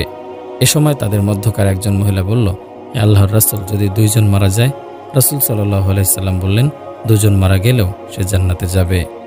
আবু হুরায়রা রাদিয়াল্লাহু আনহু বলেন, এক ব্যক্তি তাকে বলল, আমার একটি পুত্র সন্তান মারা গেছে, তার জন্য আমি অত্যন্ত শোকার্ত হয়ে পড়েছি। আপনি কি আপনার দোস্ত মুহাম্মদ সাল্লাল্লাহু আলাইহি ওয়াসাল্লামের নিকট এমন কিছু শুনেছেন যা আমাদের মৃত ব্যক্তিদের সম্পর্কে আমাদের সান্ত্বনা দিতে পারে? তিনি বললেন, হ্যাঁ, আমি রাসূল সাল্লাল্লাহু আলাইহি ওয়াসাল্লামকে বলতে শুনেছি। তিনি বলেছেন, মুসলমানদের ছোট সন্তানরা জান্নাতের প্রজাপতি হবে। তাদের কেউ যখন তার পিতাকে পাবে তখন তার কাপড়ের পাশ ধরে টানতে থাকবে এবং তাকে জান্নাতে নিয়ে না যাওয়া পর্যন্ত সে পৃথক হবে না। অন্য এক হাদিসে এসেছে, একদা জনৈক মহিলা রাসূল সাল্লাল্লাহু আলাইহি ওয়াসাল্লামের নিকটে এসে বলল, হে আল্লাহর রাসূল সাল্লাল্লাহু আলাইহি ওয়াসাল্লাম, পুরুষরা আপনার নিকট থেকে হাদিস শোনার সুযোগ লাভ করেছে। আমাদের জন্য আপনার পক্ষ হতে একটি দিন নির্ধারিত করে দিন, যেদিন আমরা আপনার নিকট আসতে পারি এবং যা আল্লাহ আপনাকে শিক্ষা দিয়েছেন তা আমাদেরকে শিক্ষা দিতে পারেন। তখন তিনি বললেন, তোমরা অমুক দিন অমুক স্থানে সমবেত হও। সুতরাং তারা সমবেত হলেন। অতঃপর রাসূল সাল্লাল্লাহু আলাইহি ওয়াসাল্লাম তাদের নিকট উপস্থিত হলেন এবং তাদেরকে শিক্ষা দিলেন যা তাকে আল্লাহ শিক্ষা দিয়েছেন।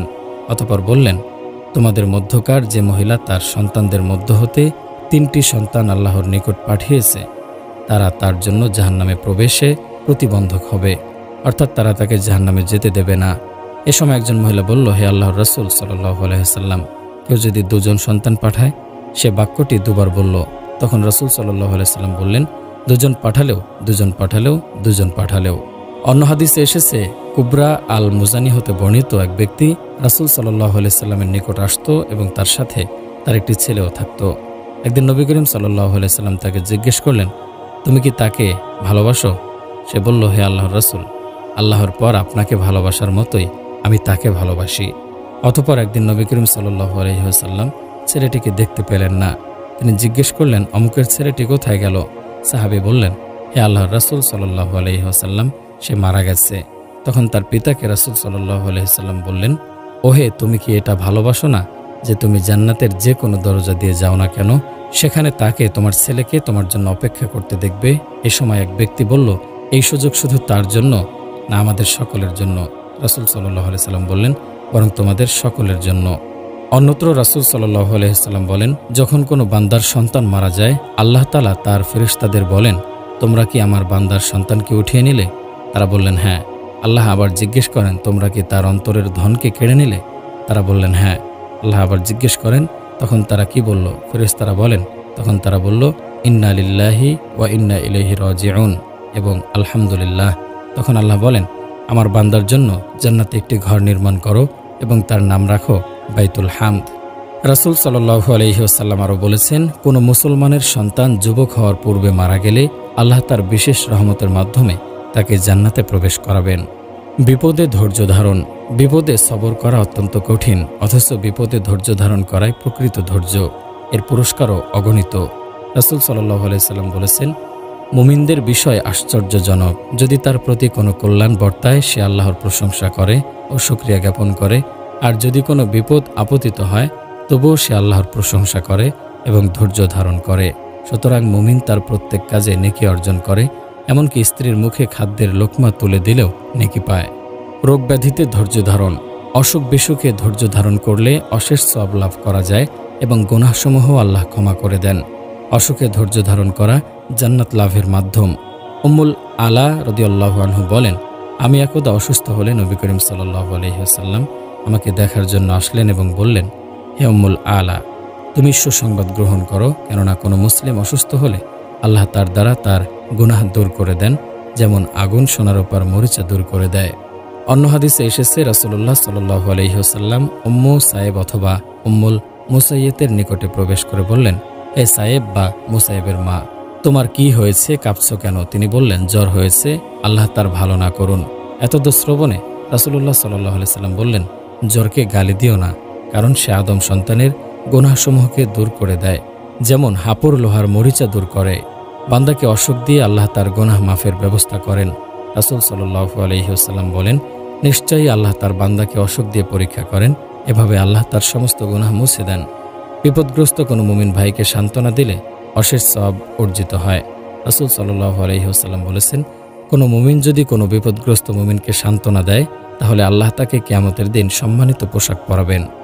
উল্লেখ্য যে বিপদের প্রথম অবস্থাতেই ধৈর্য ধারণ করতে হবে। নবী করিম সাল্লাল্লাহু আলাইহি ওয়াসাল্লাম বলেছেন, আল্লাহ তাআলা বলেন, হে আদম সন্তান, যদি তুমি বিপদের প্রথমেই ধৈর্য ধারণ করো এবং নেকির আশা রাখো তাহলে আমি তোমার জন্য জান্নাত ব্যতীত কোনো নেকিতে সন্তুষ্ট হব না।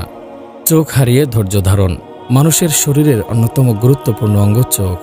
এ চোখ বিনষ্ট হলে কিংবা এতে দৃষ্টিশক্তি না থাকলে মানুষ দুনিয়ার কোনো কিছুই দেখতে পায় না, পার্থক্য করতে পারে না ভালো মন্দ। কাজে এ চোখ মানুষের জন্য আল্লাহ প্রদত্ত এক অনুপম নিয়ামত। এ চোখ কারো বিনষ্ট হলে এবং সে ধৈর্য ধারণ করলে আল্লাহ তাকে জান্নাত দান করেন। রাসূলুল্লাহ সাল্লাল্লাহু আলাইহি ওয়াসাল্লাম বলেন, আল্লাহ তাআলা বলেন, আমি আমার বান্দা থেকে তার সম্মানিত বস্তু তথা চোখ কেড়ে নিলে যদি সে তাতে ধৈর্য ধারণ করে তাহলে আমি তাকে একমাত্র জান্নাত দেওয়া ছাড়া অন্য কিছু প্রদানে সন্তুষ্ট নই। 20 আল্লাহর নাম মুখস্থ করা। নবী করিম সাল্লাল্লাহু আলাইহি ওয়াসাল্লাম জান্নাত লাভের জন্য আল্লাহর নামসমূহ মুখস্থ করার কথা বলেছেন। তিনি বলেন, আল্লাহর 99টি এক কম 100টি নাম রয়েছে, যে তা মুখস্থ করবে সে জান্নাতে প্রবেশ করবে।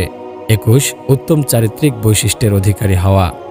চরিত্রবান লোক সকলের নিকটে সম্মানিত ও সমাদৃত, তিনি সর্বোত্তম ব্যক্তি। রাসূল সাল্লাল্লাহু আলাইহি ওয়াসাল্লাম বলেছেন, ইন্না মিন আখরিকুম আহসানাকুম খুলুকান, তোমাদের মধ্যে ওই ব্যক্তি উত্তম যার স্বভাব চরিত্র উত্তম। অন্যত্র রাসূল সাল্লাল্লাহু আলাইহি ওয়াসাল্লাম বলেন, পূর্ণ মুমিন সে যার চরিত্র উত্তম। তিনি আরও বলেন, কিয়ামতের দিন মুমিনের দাড়িপাল্লায় যে জিনিসটি সবচেয়ে বেশি ভারী হবে তা হচ্ছে তার উত্তম চরিত্র। উত্তম চরিত্রের অধিকারী লোকই অধিক হারে জান্নাতে প্রবেশ করবে। রাসূল সাল্লাল্লাহু আলাইহি ওয়াসাল্লাম বলেন, তোমরা কি জানো কোন জিনিস মানুষকে সবচেয়ে বেশি জান্নাতে প্রবেশ করায়? তা হচ্ছে আল্লাহর ভয় বা তাকওয়া ও উত্তম চরিত্র। তোমরা কি জানো মানুষকে সবচেয়ে বেশি জাহান্নামে প্রবেশ করায় কোন জিনিস? একটি মুখ ও অপরটি লজ্জাস্থান। 22 পিতামাতার সাথে সদাচরণ করা। পিতামাতার মাধ্যমে মানুষ দুনিয়াতে আসে, তাই তাদের প্রতি সদাচরণ করা প্রত্যেক মুসলিমের জন্য অবশ্য করণীয়। এটা আল্লাহর নিকটে সর্বাধিক প্রিয় আমলও বটে। এর বিনিময় হচ্ছে জান্নাত। আব্দুল্লাহ ইবনে আমর রাদিয়াল্লাহু আনহু বলেন, নবী করিম সাল্লাল্লাহু আলাইহি ওয়াসাল্লামকে জিজ্ঞেস করলাম, হে আল্লাহর রাসূল, আল্লাহর নিকট সবচেয়ে পছন্দনীয় আমল কি? রাসূল সাল্লাল্লাহু আলাইহি ওয়াসাল্লাম বললেন, সময় মতো সালাত আদায় করা। আবার জিজ্ঞেস করলাম, তারপর কি? রাসূল সাল্লাল্লাহু আলাইহি ওয়াসাল্লাম বললেন, তারপর হচ্ছে পিতামাতার অনুগত হওয়া। তারপর আমি জিজ্ঞেস করলাম, এরপর কি? তিনি বললেন, আল্লাহর রাস্তায় জিহাদ করা। অন্যত্র তিনি বলেন, তার নাক ধুলায় মলিন হোক, একথা তিনি 3 বার বললেন। বলা হলো, সে ব্যক্তি কে? তিনি বললেন, যে ব্যক্তি বৃদ্ধ পিতামাতাকে অথবা দুজনের একজনকে পেল অথচ তাদের সেবা করে সে জান্নাত লাভ করতে পারল না। পিতামাতার সেবা করা আল্লাহর রাস্তায় জিহাদ করার চেয়েও অধিক গুরুত্বপূর্ণ। মুয়াবিয়া ইবনু জাহিমা হতে বর্ণিত, একদা আমার পিতা জাহিমা রাসূল সাল্লাল্লাহু আলাইহি ওয়াসাল্লামের নিকট এসে বললেন, হে আল্লাহর রাসূল সাল্লাল্লাহু আলাইহি ওয়াসাল্লাম, আমি জিহাদে যেতে ইচ্ছুক, আমি আপনার নিকট পরামর্শ নিতে এসেছি। তখন রাসূল সাল্লাল্লাহু আলাইহি ওয়াসাল্লাম জিজ্ঞেস করলেন, তোমার মাতা আছেন কি? লোকটি বললেন, হ্যাঁ। রাসূল সাল্লাল্লাহু আলাইহি ওয়াসাল্লাম বললেন, তুমি তার সেবা করো, তার পায়ের নিকট জান্নাত রয়েছে। পিতামাতার অবাধ্য হওয়া ইসলামে হারাম। রাসূল সাল্লাল্লাহু আলাইহি ওয়াসাল্লাম বলেন, ইন্নাল্লাহা হাররামা আলাইকুম উকুকাল উম্মাহাতি, আল্লাহ তাআলা তোমাদের ওপর মাতাদের অবাধ্যতা হারাম করেছেন। পিতামাতার অবাধ্য ব্যক্তি জান্নাতে প্রবেশ করতে পারবে না। রাসূল সাল্লাল্লাহু আলাইহি ওয়াসাল্লাম বলেছেন, লা ইয়াদখুলুল জান্নাতা মান্নানুন ওয়ালা আকুন ওয়ালা মুদমিনু খমরিন, ইহসান করে খোটা দানকারী, মাতা পিতার বিরুদ্ধাচারণকারী ও মদ্যপানকারী জান্নাতে প্রবেশ করবে না। 23 আত্মীয়তার সম্পর্ক রক্ষা করা। আত্মীয়তার সম্পর্ক রক্ষা করা জান্নাতে প্রবেশ করার অন্যতম মাধ্যম। আবু আইয়ুব রাদিয়াল্লাহু আনহু থেকে বর্ণিত যে জৈনক সাহাবী নবী করিম সাল্লাল্লাহু আলাইহি সাল্লামকে বললেন, আমাকে এমন একটি আমলের কথা বলুন যা আমাকে জান্নাতে প্রবেশ করাবে। রাসূল সাল্লাল্লাহু আলাইহি সাল্লাম বললেন, তার কি হয়েছে? তার কি হয়েছে? এবং বললেন, তার দরকার রয়েছে তো তুমি আল্লাহর ইবাদত করবে, তার সঙ্গে অপর কোনো কিছুকে শরীক করবে না, সালাত আদায় করবে, যাকাত আদায় করবে এবং আত্মীয়তার সম্পর্ক অটুট রাখবে। আবু আইয়ুব আনসারী রাদিয়াল্লাহু আনহু বলেন, জৈনক বেদুইন নবী করিম সাল্লাল্লাহু আলাইহি সাল্লামের এক ভ্রমণকালে তার খেদমতে উপস্থিত হয়ে আরজ করল, যা আমাকে জান্নাতের নিকটবর্তী এবং জাহান্নাম হতে দূরবর্তী করবে সে সম্পর্কে আমাকে অবহিত করুন। তিনি বললেন, ইবাদত করবে আল্লাহর এবং তার সাথে অন্য কাউকেও শরিক করবে না, সালাত কায়েম করবে, যাকাত প্রদান করবে এবং আত্মীয় স্বজনের সাথে সম্পর্ক বজায় রাখবে। 24 প্রতিবেশীর সাথে সদাচরণ করা। প্রতিবেশীর সাথে উত্তম ব্যবহার করার জন্য রাসূল সাল্লাল্লাহু আলাইহি ওয়াসাল্লাম বিশেষভাবে নির্দেশ দিয়েছেন। তিনি বলেন, জিবরিল আলাইহিস সালাম এসে আমাকে প্রতিবেশী সম্পর্কে উপদেশ দেন। মনে হচ্ছিল তিনি যেন প্রতিবেশীকে আমার উত্তরাধিকারী বানিয়ে দেবেন। মানুষ অধিকারে নফল সালাত, সিয়াম আদায় ও দান সদকা করেও যদি প্রতিবেশীর সাথে দুর্ব্যবহার করে তাহলে সে জান্নাতে যেতে পারবে না। আবু হুরায়রা রাদিয়াল্লাহু আনহু হতে বর্ণিত, তিনি বলেন, একদা জনৈক ব্যক্তি বলল, হে আল্লাহর রাসূল সাল্লাল্লাহু আলাইহি ওয়াসাল্লাম, অমুক মহিলা অধিক সালাত পড়ে, সিয়াম রাখে এবং দান সদকা করার ব্যাপারে প্রসিদ্ধি লাভ করেছে, তবে সে নিজের মুখের দ্বারা সেও প্রতিবেশীদেরকে কষ্ট দেয়। তিনি বললেন, সে জাহান্নামী। লোকটি আবার বলল, হে আল্লাহর রাসূল সাল্লাল্লাহু আলাইহি ওয়াসাল্লাম, অমুক মহিলা যার সম্পর্কে জনশ্রুতি আছে যে সে কম সিয়াম পালন করে, দান সদকাও কম করে এবং সালাতও কম আদায় করে, তার দানের পরিমাণ হলো পনিরের টুকরা বিশেষ, কিন্তু সে নিজের মুখ দ্বারা সেও প্রতিবেশীদেরকে কষ্ট দেয় না। তিনি বললেন, সে জান্নাতি। প্রতিবেশীকে কষ্ট দানকারী ব্যক্তি মুমিন নয় বলে রাসূল সাল্লাল্লাহু আলাইহি ওয়াসাল্লাম ঘোষণা করেছেন। তিনি বলেন, আল্লাহর কসম, সে ঈমানদার নয়, আল্লাহর কসম, সে ঈমানদার নয়, আল্লাহর কসম, সে ঈমানদার নয়। জিজ্ঞেস করা হলো, হে আল্লাহর রাসূল সাল্লাল্লাহু আলাইহি ওয়াসাল্লাম, সে কে? তিনি বললেন, যার প্রতিবেশী তার অনিষ্ট হতে নিরাপদ নয়। এ ধরনের লোক জান্নাতে প্রবেশ করবে না। তিনি বলেন, সে ব্যক্তি জান্নাতে প্রবেশ করবে না যার প্রতিবেশী তার অনিষ্ট হতে নিরাপদ নয়। 25 ইয়াতিম প্রতিপালন করা। সমাজের অনাথ ইয়াতিম শিশুরা হয়ে থাকে অবহেলিত, তাদের দেখাশোনা ও প্রতিপালনের কেউ থাকে না, ফলে তারা হয়ে ওঠে দুষ্ট চরিত্রের, বখাটেপনা তাদের পেয়ে বসে। এদের দ্বারা সমাজ কলুষিত হয়। রাসূল সাল্লাল্লাহু আলাইহি ওয়াসাল্লাম এদের রক্ষার জন্য বিশেষভাবে নির্দেশ দিয়েছেন। তাদের প্রতিপালনে অশেষ সওয়াবের কথা উল্লেখ করেছেন। সেই সাথে আরেক শ্রেণী আছে স্বামীহীনা বিধবা মহিলা। তাদের ভরণ পোষণ, জৈবিক চাহিদা পূরণ এবং অনেক ক্ষেত্রে নিরাপদ আশ্রয় গ্রহণেরও ব্যবস্থা থাকে না। এ শ্রেণীর মানুষকে রক্ষার জন্য রাসূল সাল্লাল্লাহু আলাইহি ওয়াসাল্লাম বিশেষভাবে আদেশ করেছেন, আর তাদের দেখাশোনায় অনেক সওয়াব রয়েছে। তিনি বলেন, বিধবা ও মিসকিনের তত্ত্বাবধানকারী আল্লাহর রাস্তায় জিহাদকারীর মতো। রাবি বলেন, আমার ধারণা রাসূল সাল্লাল্লাহু আলাইহি ওয়াসাল্লাম এটাও বলেছেন, রাত্রি জাগরণকারী যে অলসতা করে না এবং ওই সিয়াম পালনকারীর মতো যে কখনো সিয়াম ভঙ্গ করে না।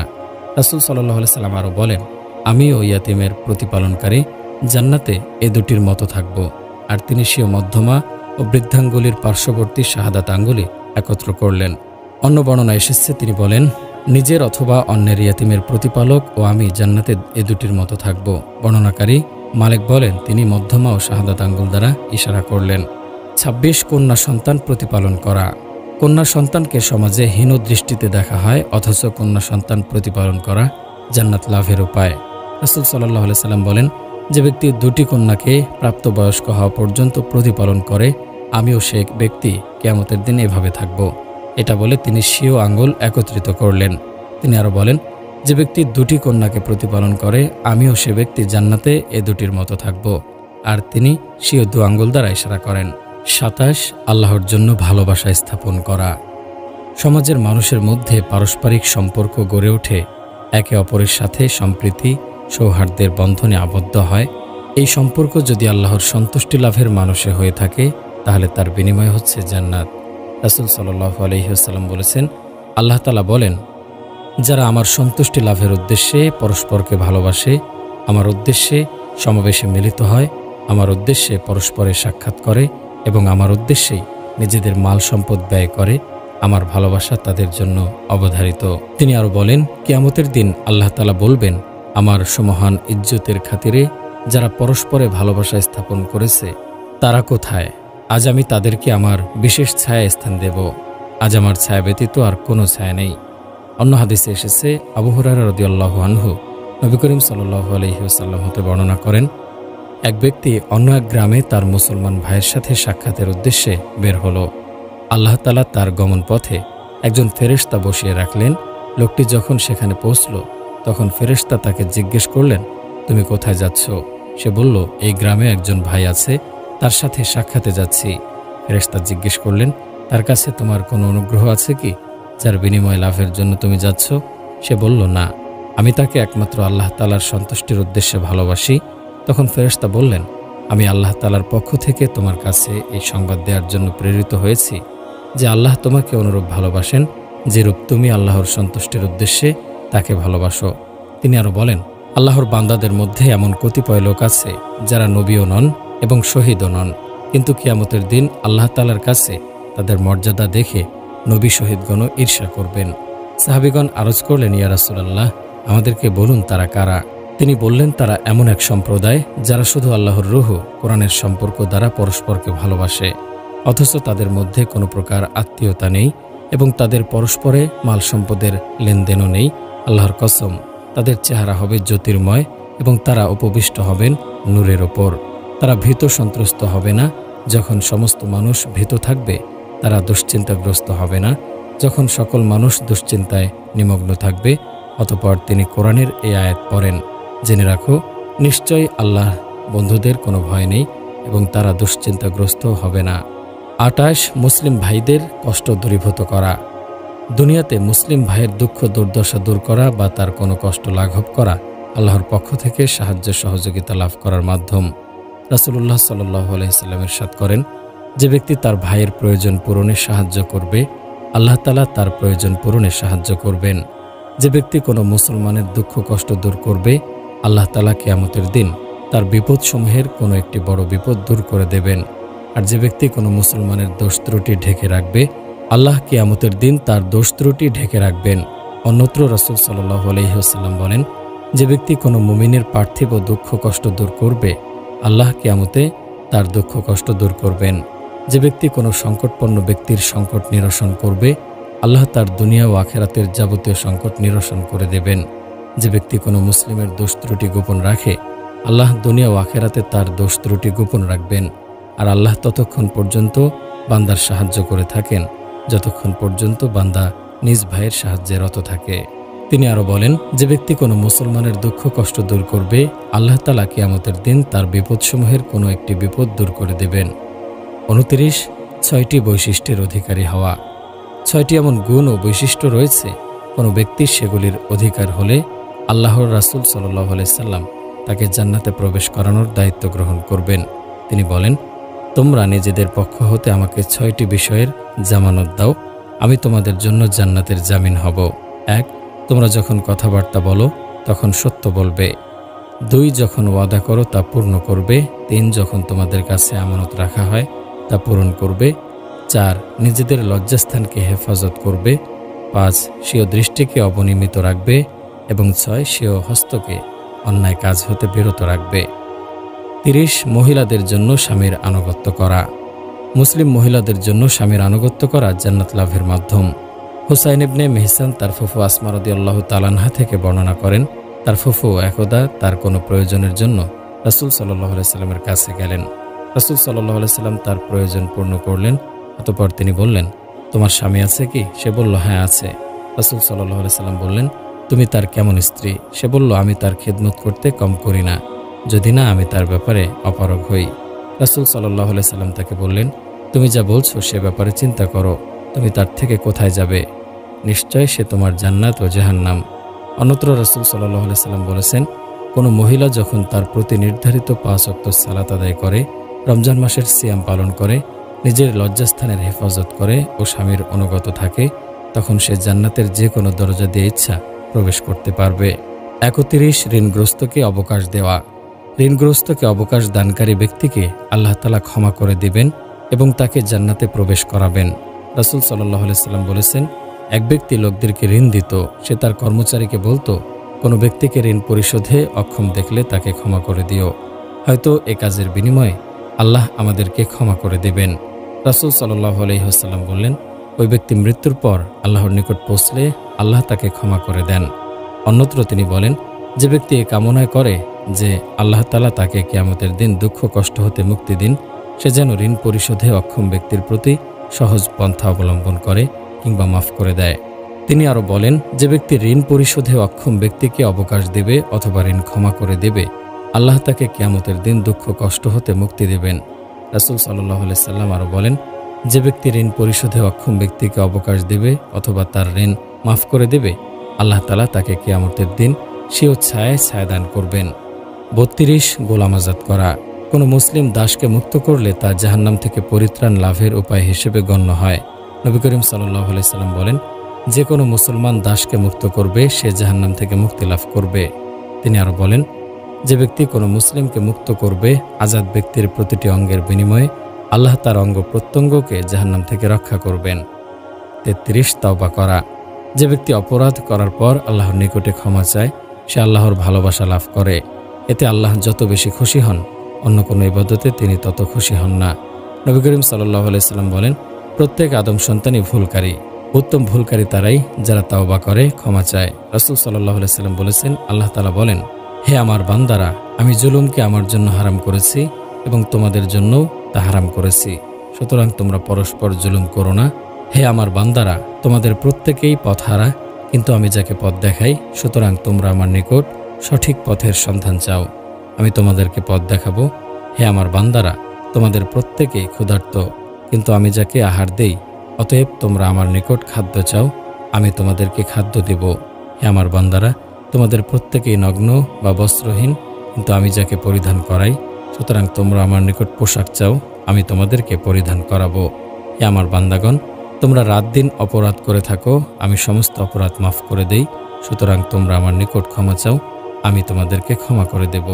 অন্যত্র রাসূল সাল্লাল্লাহু আলাইহি সাল্লাম বলেন, ওই সত্তার কসম যার হাতে আমার আত্মা রয়েছে, যদি তোমরা গুনাহ না করতে আল্লাহ তোমাদের সরিয়ে দিতেন এবং এমন এক জাতিকে সৃষ্টি করতেন যারা গুনাহ করে আল্লাহর নিকট ক্ষমা প্রার্থনা করত, আর আল্লাহ তাদেরকে ক্ষমা করে দিতেন। রাসূল সাল্লাল্লাহু আলাইহি সাল্লাম বলেছেন, যখন বান্দা গুনাহ স্বীকার করে এবং অনুতপ্ত হয়ে তাওবা করে, ক্ষমা চায়, আল্লাহ তার তাওবা কবুল করেন এবং তাকে ক্ষমা করে দেন। বান্দা পাপ করার পর আল্লাহর নিকটে ক্ষমা প্রার্থনা করলে তিনি অতি খুশি হন এবং তাকে ক্ষমা করে দেন। রাসূল সাল্লাল্লাহু আলাইহি সাল্লাম বলেছেন, আল্লাহ তার বান্দার তাওবা ও ক্ষমা চাওয়াতে অত্যধিক আনন্দিত হন যখন সে তার নিকট তাওবা করে। তোমাদের মধ্যকার সে ব্যক্তি অপেক্ষাও অধিক যার বাহন একটি মরু প্রান্তরে তার নিকট হতে ছুটে পালায়, যার পিঠে তার খাদ্য ও পানীয় ছিল। এতে লোকটি হতাশ হয়ে যায়, অতঃপর সে একটি গাছের নিকটে এসে তার ছায়ায় শুয়ে পড়ে। সে তার বাহন সম্পর্কে সম্পূর্ণ নিরাশ। এমত অবস্থায় সে হঠাৎ দেখে বাহন তার নিকট দাঁড়িয়ে আছে। সে তার লাগাম ধরে আনন্দের অতিশয্যে বলে ওঠে, হে আল্লাহ, তুমি আমার বান্দা আর আমি তোমার প্রতিপালক। সে ভুল করে আনন্দের অতিশয্যে এরূপ বলে ফেলে। অন্য হাদিসে এসেছে, তিনি বলেন, কোনো বান্দা অপরাধ করল এবং বলল, হে আমার প্রতিপালক, আমি অপরাধ করেছি, তুমি তা ক্ষমা করো। তখন আল্লাহ বলেন, হে আমার ফেরেশতাগণ, আমার বান্দা কি জানে যে তার একজন প্রতিপালক আছেন যিনি অপরাধ ক্ষমা করেন অথবা অপরাধের কারণে শাস্তি দেবেন?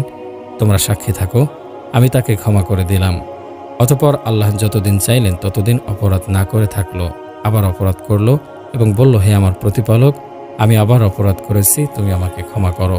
তখন আল্লাহ বলেন, আমার বান্দা কি জানে যে তার একজন প্রতিপালক আছেন যিনি অপরাধ ক্ষমা করেন অথবা অপরাধের কারণে শাস্তি দেবেন? আমি তাকে ক্ষমা করে দিলাম। অতঃপর সে অপরাধ না করে থাকলো যতদিন আল্লাহ চাইলেন। আবার অপরাধ করল এবং বলল, হে আমার প্রতিপালক, আমি আবার আরেক অপরাধ করেছি, তুমি আমাকে ক্ষমা করো। তখন আল্লাহ বলেন, আমার বান্দা কি জানে যে তার একজন প্রতিপালক আছেন যিনি অপরাধ ক্ষমা করেন অথবা অপরাধের কারণে শাস্তি দেন? আমি তাকে ক্ষমা করে দিলাম, সে যা ইচ্ছা করুক। অন্যত্র রাসূল সাল্লাল্লাহু আলাইহি সাল্লাম বলেন, আল্লাহ তাআলা বলেন, হে আদম সন্তান, যতদিন তুমি আমাকে ডাকবে এবং আমার নিকট ক্ষমার আশা রাখবে, আমি তোমাকে ক্ষমা করব। তোমার অবস্থা যাই হোক না কেন, আমি কারো পরোয়া করি না। আদম সন্তান, তোমার গুনাহ যদি আকাশ পর্যন্ত পৌঁছে অতঃপর তুমি আমার নিকট ক্ষমা চাও, আমি তোমাকে ক্ষমা করে দেব। আমি ক্ষমা করার ব্যাপারে কারো পরোয়া করি না। আদম সন্তান, তুমি যদি পৃথিবী পরিমাণ গুনাহ নিয়ে আমার দরবারে উপস্থিত হও এবং আমার সাথে কোনো শরিক না করে আমার সামনে আসো, আমি পৃথিবী পরিমাণ ক্ষমা নিয়ে উপস্থিত হব। রাসূল সাল্লাল্লাহু আলাইহি সাল্লাম আরও বলেন, যে ব্যক্তি সর্বদা ক্ষমা চায়, আল্লাহ তাআলা তার জন্য প্রত্যেক সংকীর্ণতা হতে একটি পথ বের করে দেন এবং প্রত্যেক চিন্তা হতে তাকে মুক্তি দেন, আর তাকে রিজিক দান করেন এমন স্থান হতে যা সে কখনো ভাবে না। রাসূল সাল্লাল্লাহু আলাইহি সাল্লাম বলেন, যে ব্যক্তি বলল, আমি আল্লাহর নিকট ক্ষমা চাই, যিনি ব্যতীত কোনো মাবুদ নেই, যিনি চিরঞ্জীব, চিরপ্রতিষ্ঠাতা এবং তার নিকট তাওবাকারী, আল্লাহ তাকে ক্ষমা করে দিবেন যদিও সে জিহাদের মাঠ হতে পালিয়ে গিয়ে থাকে।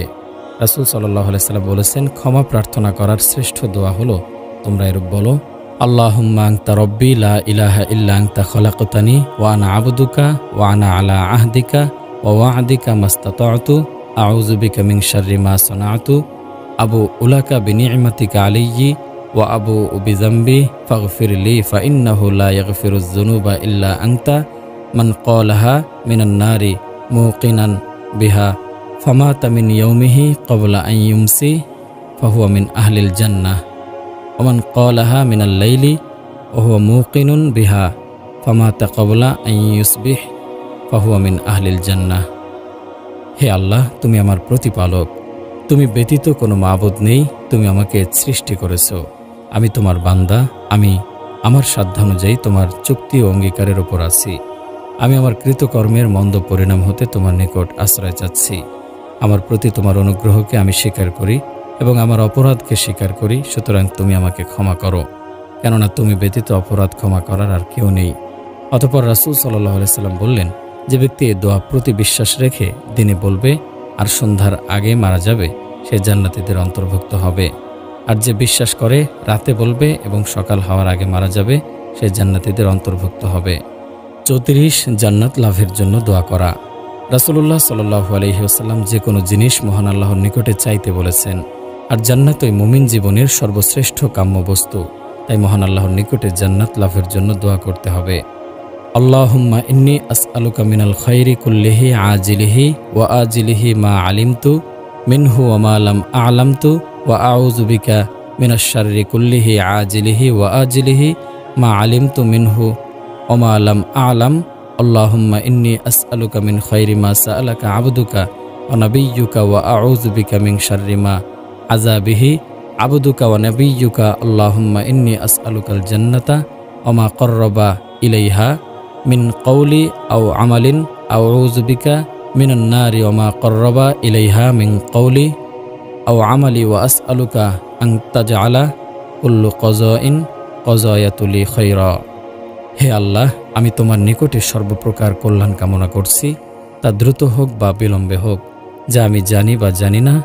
আর তোমার নিকটে আশ্রয় চাচ্ছি সর্বপ্রকার অকল্যাণ থেকে, তা শীঘ্রই হোক দেরিতে হোক, যা আমি জানি অথবা জানি না। হে আল্লাহ, আমি তোমার নিকটে প্রত্যেক কল্যাণ কামনা করছি, যা তোমার বান্দা ও নবী মুহাম্মদ সাল্লাল্লাহু আলাইহি সাল্লাম কামনা করেছেন। আর প্রত্যেক ওই অকল্যাণ থেকে আশ্রয় চাচ্ছি, যা থেকে তোমার বান্দা ও নবী মুহাম্মদ সাল্লাল্লাহু আলাইহি সাল্লাম আশ্রয় কামনা করেছেন। হে আল্লাহ, আমি তোমার নিকটে জান্নাত প্রার্থনা করছি এবং এমন কথা ও কাজের তৌফিক কামনা করছি, যা জান্নাতের নিকটবর্তী করবে। হে আল্লাহ, আমি তোমার নিকটে আশ্রয় চাচ্ছি জাহান্নাম থেকে এবং এমন কথা ও কাজ থেকে, যা তার নিকটবর্তী করে। হে আল্লাহ, আমি তোমার নিকটে প্রার্থনা করছি, তুমি আমার জন্য যে ফয়সালা করেছো তা যেন আমার জন্য কল্যাণকর হয়। আল্লাহুম্মা ইন্নী আসআলুকাল জান্নাতা ওয়া আউযু বিকা মিনান নার। হে আল্লাহ, আমি তোমার নিকট জান্নাত প্রার্থনা করছি এবং তোমার নিকট জাহান্নাম থেকে আশ্রয় প্রার্থনা করছি। আলোচিত আমলগুলি কোনো মুমিনপূর্ণ একনিষ্ঠতা সহকারে যথাযথভাবে আদায় করতে পারলে সে অবশ্যই জান্নাত লাভ করতে পারবে। আল্লাহর ওপরে অবিচল আস্থা, বিশ্বাস ও তার রহমত লাভের আশা নিয়ে এসব আমলের পাশাপাশি আরও যেসব আমলে আল্লাহ রাজি খুশি ও সন্তুষ্ট হন, সেগুলি সম্পাদন করা প্রত্যেক মুমিনের জন্য অবশ্য করণীয়। আল্লাহ আমাদের সকলকে জান্নাতি আমলসমূহ সম্পাদন করে পরকালীন মুক্তি ও জান্নাত লাভ করার তৌফিক দান করুন। আমিন।